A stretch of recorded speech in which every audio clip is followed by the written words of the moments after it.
কিশোর হত্যা ঘটনায় শেখ হাসিনা সহ ১৭৬ জনের বিরুদ্ধে ধানমন্ডি থানায় মামলা, গ্রেফতার শাহজাহান খানের ১০ দিনের রিমান্ড আবেদন। ত্রিপুরার ডুম্বুর বাঁধ অভিমুখে ইনকিলাব মঞ্চে লং মার্চ, নদীতে বাঁধ নির্মাণের প্রতিবাদ। সড়কে আবারও ঝরল প্রাণ, এবার কুমিল্লায় বাসে ধাক্কায় মাইক্রোবাসের ৪ যাত্রী নিহত। এবং স্বস্তি নেই নিত্যপণ্যের বাজারে, ঊর্ধ্বমুখী চাল, মাছ, মাংসের দাম নাগালের মধ্যে রাখার প্রত্যাশা। দেখছিলেন শিরোনাম দেশ জনপদ সংবাদে, সঙ্গে আছি আমি লিনি আফরোজ। শেখ হাসিনার বিরুদ্ধে দীর্ঘ হচ্ছে মামলার বহর।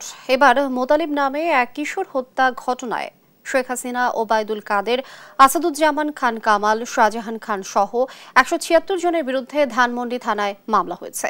এ মামলায় ২৩ নম্বর আসামি সাবেক নৌমন্ত্রী শাহজাহান খান। বৃহস্পতিবার মধ্যরাতে ধানমন্ডির একটি বাসা থেকে আওয়ামী লীগের প্রেসিডিয়াম সদস্য ও সাবেক নৌমন্ত্রী শাহজাহানকে গ্রেফতার করে ঢাকা মহানগর পুলিশ। গণমাধ্যমকে বিষয়টি নিশ্চিত করেন ডিএমপির অতিরিক্ত পুলিশ কমিশনার রেজাউল করিম মল্লিক। শাহজাহান খানের বিরুদ্ধে একাধিক মামলা রয়েছে। রাজধানীর মিন্টো রোডে ডিবি কার্যালয়ে রাখা হয়েছে তাকে। বিকেলে তাকে আদালতে তোলা হতে পারে। জিজ্ঞাসাবাদের জন্য ধানমন্ডি থানা পুলিশ ১০ দিনের রিমান্ড চাইবে। সাবেক নৌমন্ত্রী শাহজাহান খানকে কিছুক্ষণের মধ্যে দর্শক তোলা হতে পারে আদালতে। এ নিয়ে আরও জানবো এই মুহূর্তে নিম্ন আদালত থেকে যুক্ত হচ্ছে নিয়াজ মোর্শেদ। নিয়াজ, শাহজাহান খানকে আদালতে তোলা হতে পারে, আমরা যেমনটি জেনেছিলাম, আদালতে তোলা হয়েছে কিনা, এখন কি দেখছেন, সবকিছু মিলিয়ে আমাদেরকে জানাবেন। ধন্যবাদ আপনাকে। তাকে কিন্তু আসলে আদালতে তোলা হয়েছে। এই মুহূর্তে কিন্তু কিছুক্ষণ আগে তাকে নিয়ে আসা হয়েছে।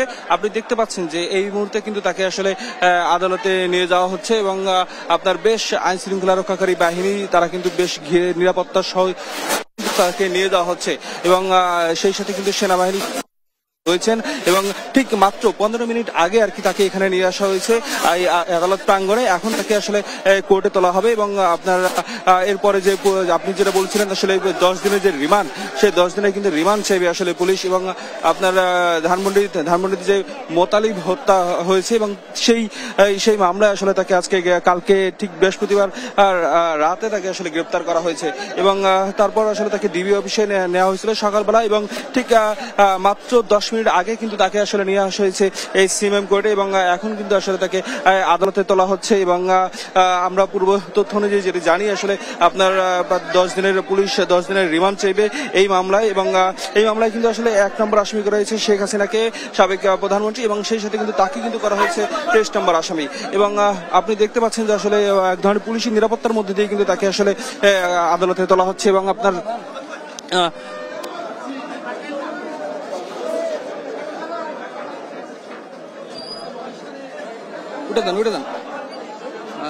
যেমনটি দেখতে পাচ্ছেন তাকে কিন্তু আসলে আপনার এখন কিন্তু আদালতে তোলা হবে। এরপর কিন্তু আসলে আপনার রিমান্ড চাইবে এবং সেই রিমান্ড চাওয়ার পরে কিন্তু আসলে আপনারা তাকে কিন্তু আপনার আদালত কিন্তু আসলে কি রায় দেয় এবং আপনার এই যে ১০ দিনের রিমান্ড চাওয়ার পরে আসলে তো কতদিনের রিমান্ড মঞ্জুর করে সেটি কিন্তু আসলে আদালতের কিছুক্ষণ পরে আমরা হয়তো জানতে পারবো। আদালতে তোলার পরে যে শুনানি হবে সেই শুনানির পরে আসলে বিচারক কতদিনের রিমান্ডের আসলে আপনার আবেদন মঞ্জুর করেন সেটি আমরা আসলে জানতে পারবো। এখনো কিন্তু আসলে আপনার বেশ পুলিশি নিরাপত্তা এবং সেনাবাহিনীর নিরাপত্তা কিন্তু এখানে রয়েছে এবং আইন শৃঙ্খলা রক্ষাকারী বাহিনীর কিন্তু যারা রয়েছেন তারা কিন্তু ঠিক সকাল থেকে আমরা এসে দেখতে পাচ্ছি যে তারা কিন্তু বেশ আপনার নিরাপত্তার বেষ্টনী তারা তৈরি করে রেখেছে এবং আপনার ঠিক বলে রাখি যে আসলে আপনার তাকে কিন্তু এই মুহূর্তে কিন্তু আসলে আপনার কোর্টে তোলা হয়ে গেছে এবং কিছুক্ষণ পরেই আসলে আপনার শুনানি শুরু হবে এবং সেই শুনানিতে আসলে পুলিশের পক্ষ থেকে যে আপনার ১০ দিনের রিমান্ড চাওয়া হবে সেটি আসলে আপনার সেটির কতদিনের রিমান্ড মঞ্জুর করে সেটি হয়তো আমরা কিছুক্ষণ পরে দর্শকদের জানাতে পারবো। এই ছিল আমার কাছে নিম্ন আদালত থেকে সর্বশেষ তথ্য। নিয়াজ, ধন্যবাদ আপনাকে। দর্শক, আদালত প্রাঙ্গণ থেকে যুক্ত ছিলেন সহকর্মী নিয়াজ। নদীতে ভারতের অবৈধভাবে বাঁধ নির্মাণের প্রতিবাদে ত্রিপুরার ডুম্বুর বাঁধ অভিমুখে লং মার্চে ইনকিলাব মঞ্চ। শুক্রবার সকালে ১০টি ট্রাক যোগে রাজধানীর শাহবাগ থেকে লং মার্চ শুরু হয়। মঞ্চের মুখপাত্র শরীফ ওসমান হাদি বলেন, বাংলাদেশ ভারত আন্তঃসীমান্ত নদীতে বাঁধ নির্মাণ করা স্পষ্টতই আন্তর্জাতিক আইন লঙ্ঘন। বাঁধ তুলে নেওয়া পর্যন্ত আন্দোলন চালিয়ে যাওয়ার হুঁশিয়ারি দেন বিক্ষোভকারীরা। মাইনুদ্দিন আরিফের প্রতিবেদন। সম্প্রতি ভারতের ডুম্বুর বাঁধ খুলে দিয়ে পানিতে ডুবিয়েছে কুমিল্লা, ফেনী, নোয়াখালী এবং লক্ষ্মীপুর সহ বাংলাদেশের 12টি জেলা। বছরের পর বছর ধরে চলছে ভারতের এই কর্মযজ্ঞ। এবার এর বিরুদ্ধে প্রতিবাদে দাঁড়িয়েছে হাজারো ছাত্র জনতা। আন্তর্জাতিক আইন লঙ্ঘন করে ভারতের অবৈধভাবে বাঁধ নির্মাণের প্রতিবাদে ত্রিপুরার ডুম্বুর বাঁধ অভিমুখে এই লং মার্চ শুরু করে ইনকিলাব মঞ্চ। আর হচ্ছে যে বাঁধগুলো আছে সেই বাঁধগুলো ভেঙে ফেলা দরকার, নাহলে আমাদের বাংলাদেশে খুব কষ্ট হয়, সমস্যা হয়। ইদানিং সম্প্রতি ফেনীতে আমাদের অনেক মানুষ মারা গেছে। ভারতের একক সিদ্ধান্তে স্বৈরাচার হাসিনার সহযোগিতায় এসব বাঁধ নির্মাণ করে নিজেদের সুবিধা হাতিয়ে নিচ্ছে বলে দাবি করেন নেতাকর্মীরা। এতদিন যে ফ্যাসিস্ট সরকার, দিল্লি শাসিত সরকার আমাদের এখানে ছিল, এই ফ্যাসিস্টকে হারানোর পর তারা তাবেদারির বাদ দিয়ে আমরা নতুন রাষ্ট্র নির্মাণ করতে চাই। ভারতের নির্মাণ করা এসব বাঁধ ভেঙে দেওয়ার দাবি জানান তারা। আমরা ভারতের নির্মিত বাঁধ ভাঙার প্রতীকী কর্মসূচি নিয়ে আমরা এগিয়ে যাচ্ছি। বাংলাদেশের অংশীদারিত্ব নিশ্চিত না করে ভারতের ডুম্বুর বাঁধ নির্মাণকে আন্তর্জাতিক আইনের সুস্পষ্ট লঙ্ঘন বলে অভিযোগ করেন মঞ্চের মুখপাত্র শরীফ ওসমান হাদি। ভারত গত 50 বছরে যত অবৈধ একতরফা বাঁধ নির্মাণ করেছে, অতি সত্বর বাংলাদেশ সরকার সমস্ত আন্তর্জাতিক কমিউনিটিকে, প্রেসার গ্রুপকে সাথে নিয়ে সেই বাঁধগুলো উচ্ছেদের দাবি জানাতে হবে। দাবি আদায় না হওয়া পর্যন্ত রাজপথে থেকে আন্দোলন চালিয়ে যাওয়ার ঘোষণা ইনকিলাব মঞ্চের। মাইনুদ্দিন আরিফ, দেশ টিভি, ঢাকা। নদীতে ভারতের অবৈধভাবে বাঁধ নির্মাণের প্রতিবাদে ত্রিপুরার ডুম্বুর বাঁধ অভিমুখে লং মার্চ শুরু করেছে ইনকিলাব মঞ্চ। শুক্রবার সকালে 10টি ট্রাক যোগে রাজধানীর শাহবাগ থেকে লং মার্চ শুরু করা হয়। এই মুহূর্তে ডুম্বুর বাঁধ অভিমুখে চলা লং মার্চ থেকে যুক্ত হচ্ছেন সহকর্মী সুমন কবির। সুমন, এই মুহূর্তে লং মার্চ কোথায় পৌঁছেছে, তারা কি দাবি জানাচ্ছে সে বিষয়ে জানাবেন আমাদের। যেটা বলছিলেন, আমরা একটা বলে রাখিয়েছি বাংলাদেশের বিরুদ্ধে আসলে ভারতের যে লং মার্চ ঢাকা থেকে লং মার্চ কুমিল্লা ডুম্বুরিয়া যে বাঁধে, এই মাত্র ঢাকা থেকে তারা এসে পৌঁছেছে কুমিল্লা টাউন হল মাঠে। তবে একটু জানা রাখি, কুমিল্লার এই যে লং মার্চ অভিমুখে যে ডুম্বুরিয়া বাঁধের ভারতের যে পানি সন্ত্রাসের বিরুদ্ধে যে এবং অভিন্ন যে নদীগুলার বাঁধে নিচ্ছে, আসলে সেদিক থেকে বলি আমি একটা কুমিল্লার যে অভিমুখে টাউন হলে শুরু হয়েছে। আপনার জানেন পানি সন্ত্রাসের প্রতিবাদ স্বরূপ ঢাকা থেকে লং মার্চের যে যারা আসছে বৈষম্য আন্দোলনে তারা এখানে এসে পৌঁছেছেন এই মতো কুমিল্লা টাউন হল প্রাঙ্গণে। এবং তারা একদিক থেকে বলছেন যে কুমিল্লার সাথে যে ডুম্বুরিয়া বাঁধের যে পানি সন্ত্রাস যে ঘটনাটা ঘটিয়েছিল, আসলে সেই ঘটনাটার প্রতিবাদে আসলে আজকের এই তাদের এই লং মার্চ ঢাকা থেকে কুমিল্লা ত্রিপুরা যে ডুম্বুরিয়া বাঁধে। তবে আমি একটা জানিয়ে রাখি, কুমিল্লার অভিমুখে যে আপনার যে সন্ত্রাসের পানি সন্ত্রাসের বিরুদ্ধে যে অভিযান, তারা সেদিক থেকে বলি কুমিল্লা তারা ঢাকা এবং দাউদকান্দি সান্দিনা নিমচার হয়ে তারা এখন টাউন হলে এসে পৌঁছেছিলাম। সেদিক থেকে বলি কুমিল্লার ত্রিপুরার অভিমুখে যে বিলবাজার স্থলের সঙ্গে ডুম্বুরিয়া বাঁধ, সেই ডুম্বুরিয়া পানি সন্ত্রাসের বিরুদ্ধে তাদের ভারতের যে অবৈধ পানি বাঁধ রয়েছে এবং সেই বাঁধ তারা বলছেন এই একতরফা অবৈধ বাঁধে তার প্রতিবাদ জানানো ছিল। আজকের এই কর্মসূচি তারা পালন করছেন, ঢাকা থেকে এখানে এসেছে। তবে আরেকটু জানায় কি যে কুমিল্লাতে পানি সন্ত্রাসের বিরুদ্ধে যে এবং ঢাকা সারা বাংলাদেশের যে প্রতিবাদ, তারা লং মার্চ ঢাকা টু কুমিল্লার ভূমিকা লং মার্চ করছে, সেই লং মার্চ যে এখান থেকে আসলে প্রতিবাদ শুরু হয়েছে। এবং আমরা কিছু জানি রাখি, ঢাকা থেকে যে কুমিল্লার ডুম্বুরিয়া বাঁধে যে পানি সন্ত্রাসের বিরুদ্ধে এবং একতরফা ভারতের যে অবৈধ বাঁধ, সে বাঁধ অভিমুখে ঢাকা টু লং মার্চ শুরু হবে বা 5টা পরের দিন তারা এখানে সমাবেশ করবে। সেই সমাবেশের মাধ্যমে আসলে শেষ হবে। এই ছিল কুমিল্লা থেকে আসলে সর্বশেষ লং মার্চের নিয়ে লিনিয়া। সুমন, ধন্যবাদ আপনাকে। দর্শক, লং মার্চ নিয়ে বিস্তারিত জানছিলাম সহকর্মী সুমনের কাছ থেকে। কুমিল্লার 14 গ্রামে যাত্রীবাহী বাস ও মাইক্রোবাসের সংঘর্ষে একই পরিবারের 3 জন সহ মৃত্যু হয়েছে 4 জনের, আহত 5 জন। সকালে ঢাকা চট্টগ্রাম মহাসড়কের এই দুর্ঘটনা ঘটে। পুলিশ জানায়, স্টার লাইন পরিবহনের যাত্রীবাহী বাসটি নিয়ন্ত্রণ হারিয়ে মাইক্রোবাসে ধাক্কা দিলে সেটি দুমড়ে মুচড়ে যায়। সহকর্মী সুমন কবিরের তথ্য ছবিতে আরো জানাচ্ছেন আপন অপু। স্ত্রী সন্তান নিয়ে মাইক্রোবাসে করে ফেনীর নিজ বাড়ি থেকে ঢাকার পথে রওনা দেয় মামুন।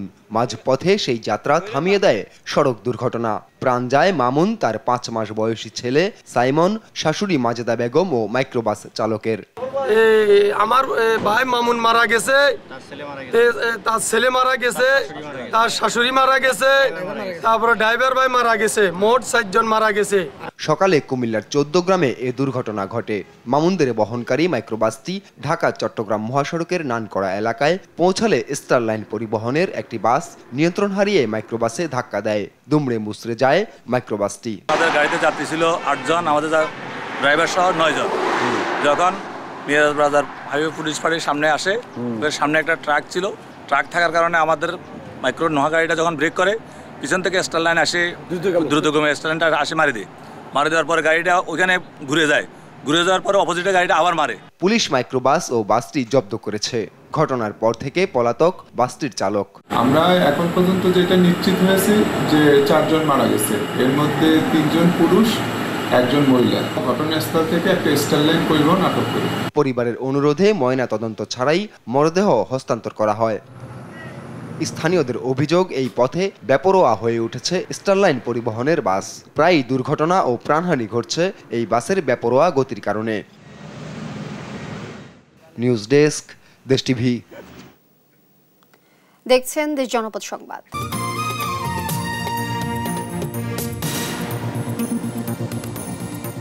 সাপ্তাহিক ছুটির দিনে বেড়েছে চাল ও মাছ মাংসের দাম, তবে অন্যান্য নিত্যপণ্যের দাম অপরিবর্তিত রয়েছে। ক্রমাগত নিত্যপণ্যের দাম বাড়ায় হাঁসফাঁস অবস্থা ক্রেতাদের। নতুন সরকারের কাছে ভোক্তাদের প্রত্যাশা, দ্রুত ক্রেতা সাধারণের নাগালে আনা হোক নিত্যপণ্যের দাম। সহকর্মীদের পাঠানো তথ্যচিত্রে ফারহিয়া ইসলামের ডেস্ক রিপোর্ট। পতিত সরকারের অনিয়ম, দুর্নীতি আর মনিটরিং এর অভাবে নিত্যপণ্যের অসহনীয় দামে অতিষ্ঠ হয়ে ওঠে ক্রেতা সাধারণ। তাই অন্তর্বর্তী সরকারের কাছে দাম নিয়ন্ত্রণে ভোক্তাদের প্রত্যাশার পারদ বাড়ছে যজন হারে। যদিও এখনো স্বস্তি ফিরেনি বাজারে। সর্ব উত্তরের জেলা পঞ্চগড়ে সবজি, মাছ, মাংস, ডিম সহ সব নিত্য প্রয়োজনীয় পণ্যের দাম এখনো নাগালের বাইরে। ক্রেতারা বলছেন সিন্ডিকেট না ভাঙতে পারায় বাজারে ফিরছে না স্বস্তি। মাংস 600 টাকা 600 টাকা শুনি, সরকারি ঘোষণা, তারপরে এসে দেখি যে না, ওই বাজার 720 টাকা 700 টাকা, এইরকম বেশ কয়েকটা দোকানে যাচাই করার পর আমি এখান থেকে মাংসটা কিনি। মাছ মাংস তো আমরা খাইতে পারি না, গরিব মানুষের ডিম কিনে খাই, ডিম 50 টাকা 52 টাকা। বিভিন্ন জিনিসের দাম কোনো তো কমে নেই, মানুষের ক্রয় ক্ষমতার বাইরে প্রতিটা শাকসবজি। খুব কষ্ট হচ্ছে কেনাকাটা করার, আর কি বলবো, আমাদের সরকার এটার প্রতি একটু খেয়াল রাখা দরকার। জিনিসপত্র যেন মানুষের কেনার মধ্যে নিয়ে আসে, দাম সেই ব্যবস্থা করা। এদিকে বগুড়ায় বেড়েছে সব ধরনের মোটা চালের দাম। ত্রাণ কার্যক্রমের অযৌক্তিক অজুহাত দেখিয়ে ব্যবসায়ীরা প্রতি কেজি চালের দাম বাড়িয়েছে 4 থেকে 5 টাকা। তবে অপরিবর্তিত রয়েছে চিকন চালের দর। এতে নিম্নবিত্ত মানুষের চাল কিনতে গিয়ে হিমশিম অবস্থা। অঞ্চলে টানতেছে, এই জন্য ব্যবসায়ীরা আটকে দিছে মেলামেলা। 70 টাকা কেজি চাল কিনে খাওয়াটা অনেক কষ্টকর। সরকারের কাছে একটাই চাওয়া, একটাই দাবি, উনি যদি একটু সবকিছুর দাম কমাই দেন তাহলে খুব ভালো হয়। এদিকে লালমনিরহাটের বাজারে সবজির সরবরাহ বাড়ায় কমেছে দর। বাজারে আলু প্রতি কেজি 50 থেকে 60 টাকা, বেগুন 30 টাকা, করলা 40 টাকা, শসা 20 টাকা, পটল 30 টাকায় বিক্রি হচ্ছে। আর আগাম টমেটো বিক্রি হচ্ছে 180 টাকা কেজি দরে। এই যে সবজির দাম একটু কমছে বাজারে, যেমন বিশেষ করে শাক, সবকিছুর দাম কমছে। বেগুনের দাম কমছে, পটলের দাম কমছে, শসার দাম, লাউ, শাক, সবকিছুর দাম কমছে। আমদানি এখন বেশি, সব দিকে দাম কমছে। বাঘেরহাটে সরবরাহ কমার অজুহাতে বেড়েছে ইলিশ সহ সব ধরনের মাছের দর। স্থানীয়ভাবে উৎপাদিত রুই, মৃগেল, চায়নাপুটি, কাতলা বিক্রি হচ্ছে 250 থেকে 500 টাকা পর্যন্ত।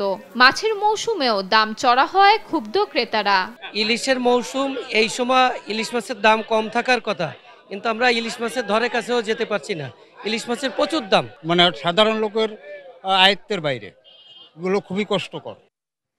ময়মনসিংহে ক্রেতারা বলছেন সামাজিক যোগাযোগ মাধ্যমে বিভিন্ন পণ্যের দাম কমার খবর ছড়ালেও বাজারে নেই তার প্রতিফলন। মানুষের অতিষ্ঠ, শুধু এই টিভি চ্যানেল আর ফেসবুকে দাম কম, আর কোথাও দাম কম নেই। দ্রব্যমূল্য নিয়ন্ত্রণে সরকারকে দ্রুত কার্যকর ব্যবস্থা নেওয়ার দাবি ক্রেতাদের।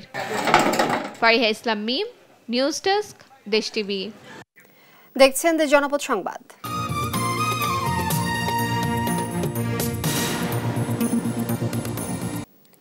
কেউ চাকরি করছেন ২০ বছর, কেউ বা তারও বেশি। আশা হয়তো পাবেন সরকারি বেতন, কিন্তু ২ বছর আগে প্রতিষ্ঠানে এমপিওর ঘোষণা হলেও ঘুষের কাছে হেরে যাচ্ছেন রংপুর বিভাগের ১৮০টি মাধ্যমিক বিদ্যালয়ের প্রায় ৬০০ শিক্ষক।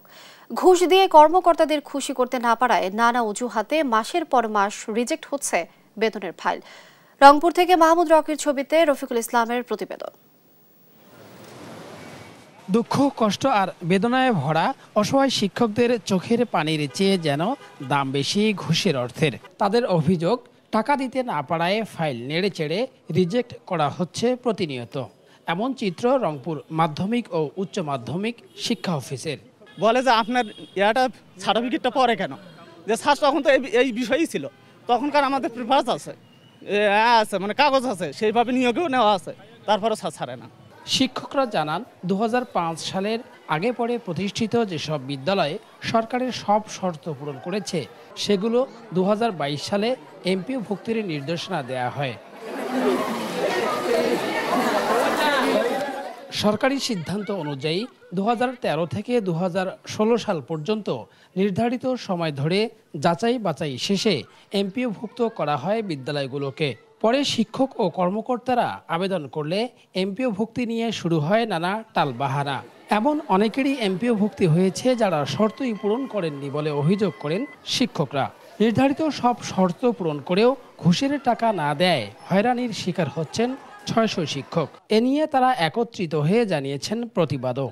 ব্যাংক বেজে নাম ১৩ সাল থেকে আমাদের ২২ সাল পর্যন্ত ব্যাংক বেজে নাম আছে, আমাদের বৈধ নিয়োগ, আমাদের ম্যানেজমেন্ট কমিটি নিয়োগ দিছে, সেখানে আমরা অবৈধ হইলাম কিভাবে? একটা বাইরের একটা সিন্ডিকেট আছে, ওই সিন্ডিকেটের মধ্যে যারা কাজ করে পারে বা যোগাযোগ করতে পারে তাদেরগুলো হচ্ছে।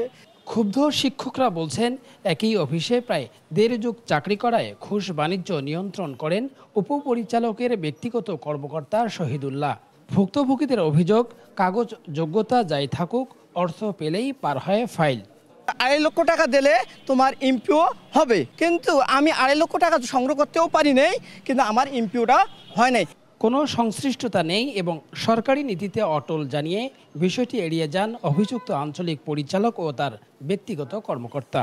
আমি কখনোই এমপিওর দায়িত্বে না, আমি কোনো সময় তো টেকনিক্যাল সাপোর্ট করি মাত্র, ল্যাপটপ অন করা, অফ করা, কোনো একটা ফাইল বের করে দেওয়া, এইটাই। এটা না দেখলে বলতে পারবো না, কারণ আমার তো আবার জাজ করতে হবে যে আসলে ব্যান্ডবেজ আছে কি না। ওটা এক নম্বর। আর আমার অফিসে কোনো রকম আমাদের ইয়েও রাখি নাই, যদি কেউ কাউকে টাকা দেয় নির্দেশ, সেটা তো আর আমি বলতে পারবো না। ঘুষ দুর্নীতি বন্ধে এসব কর্মকর্তাদের দ্রুত আইনের আওতায় আনার দাবিতে বৃহত্তর আন্দোলনের ঘোষণা দিয়েছেন ভুক্তভোগী শিক্ষকরা। রফিকুল ইসলাম, দেশ টিভি, রংপুর।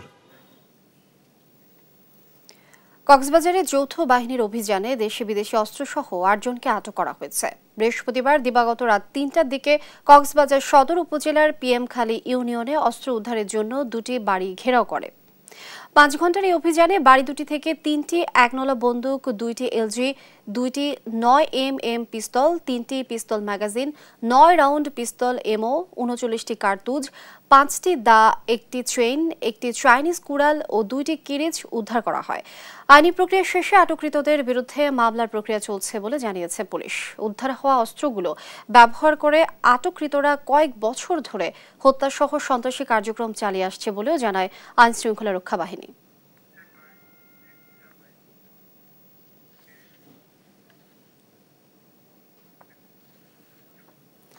এখনো আশানুরূপ পর্যটকের দেখা নেই পাহাড়ি কন্যা বান্দরবানে। পর্যটক না আসায় হতাশ পর্যটন ব্যবসায়ীরা। নীলাচল থেকে আরো জানাচ্ছেন সহকর্মী আবুল বাশা নয়ন। বান্দরবানে আসলে মানুষের যে জীবন জীবিকার আয়ের যে উৎস, সেই আয়ের উৎসটির 3টি খাতের মধ্যে প্রধান অন্যতম খাত হচ্ছে পর্যটন খাত। কিন্তু গত কয়েক বছর ধরে এই পর্যটন খাতটিতে আসলে ব্যাপকভাবে একটি ধস নেমেছে, যেটি এখনো পর্যন্ত ভালোভাবে কাটিয়ে ওঠা সম্ভব হয়নি। আমি যদি বলি 2022 সাল থেকে মূলত বান্দরবানে পর্যটন খাতে ব্যাপকভাবে ধস নামতে শুরু করে। তখন প্রথমে আসলে শুরু হয়েছিল কুকুচিং বিরোধী যেই অভিযান, সন্ত্রাস বিরোধী অভিযান, সেই অভিযানের পর আমরা দেখেছি বন্যা হয়েছে, পাশাপাশি দেশের অস্থিতিশীল যে পরিবেশ, সব মিলিয়ে বান্দরবানে পর্যটন খাতে গত কয়েক বছর ধরে ব্যাপকভাবে আসলে ক্ষতিগ্রস্ত পর্যটন সংশ্লিষ্ট ব্যবসায়ীরা।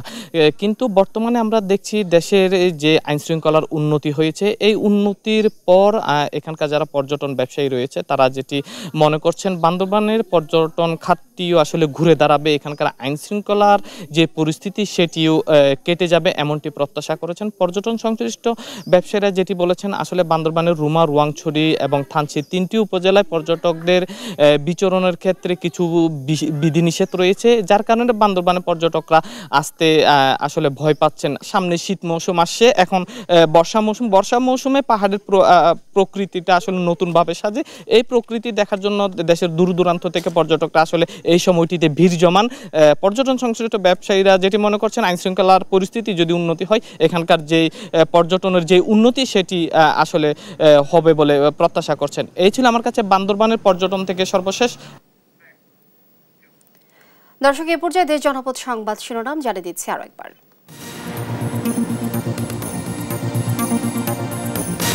কিশোর হত্যা ঘটনায় শেখ হাসিনা সহ 176 জনের বিরুদ্ধে ধানমন্ডি থানায় মামলা, আদালতে নেওয়া হয়েছে শাহজাহান খানকে। ত্রিপুরা ডুম্বুর বাঁধ অভিমুখে ইনকিলাব মঞ্চে লং মার্চ, নদীতে বাঁধ নির্মাণের প্রতিবাদ। সড়কে আবারও ঝরল প্রাণ, এবার কুমিল্লায় বাসে ধাক্কায় মাইক্রোবাসের 4 যাত্রী নিহত।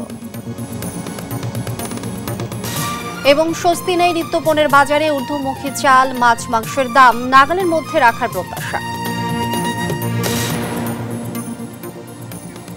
এই ছিল এখনকার দেশ জনপদ সংবাদ। পরে বুলেটিন দেখার আমন্ত্রণ রইল। এছাড়া দেশ টিভি সর্বশেষ সব খবর পেতে ভিজিট করুন www.desh.tv। ফেসবুকে আমাদের সঙ্গে যুক্ত থাকুন দেশ টিভি অথবা দেশ টেলিভিশন পেজে।